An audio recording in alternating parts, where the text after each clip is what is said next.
make it thicker like nasty sludge. And as it moves through your veins and arteries, as it gets through the lungs and gets oxygenated and it moves back into the ventricles to be pumped back out, the pre-stretch of the heart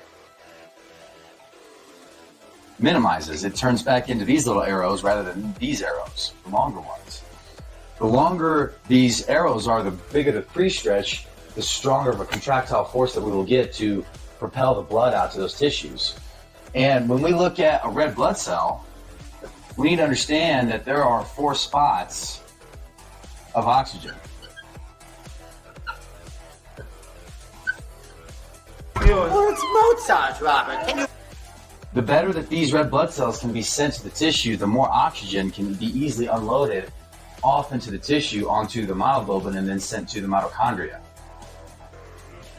So the easiest way to increase your cardiovascular fitness and to improve your ability to consume oxygen is with better hydration, because it will influence the Frank-Starling mechanism, because the blood viscosity will be less. It will have a smaller resistance to flow.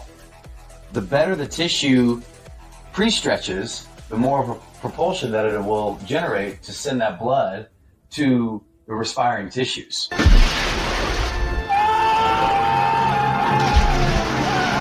And this chart right here will also show the difference of stroke volume as the sympathetic nervous system continues to function throughout exercise.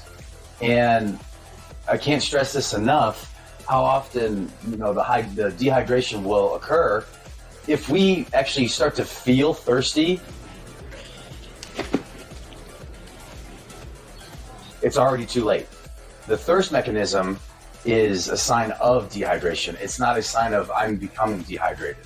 So we want to avoid any sort of thirst at all costs. Again, if that blood starts to increase its viscosity and has a difficult time flowing, if we understand that forces occur in pairs because of Newton's laws, the force that's coming down into the ventricle, if it's slow and the velocity is slow of the blood, it's just not going to generate that much of a pre-stretch on the heart. And therefore, if there's not much of a pre-stretch, there's not much of a contractile force on the heart, and the blood doesn't get sent to the tissues, and it just perpetuates itself. Because the red blood cells aren't being sent to the tissue, then the oxygen cannot be unloaded onto the myoglobin into the tissue, and then the myoglobin can't bring the oxygen to the mitochondria, and then we struggle to regenerate ATP.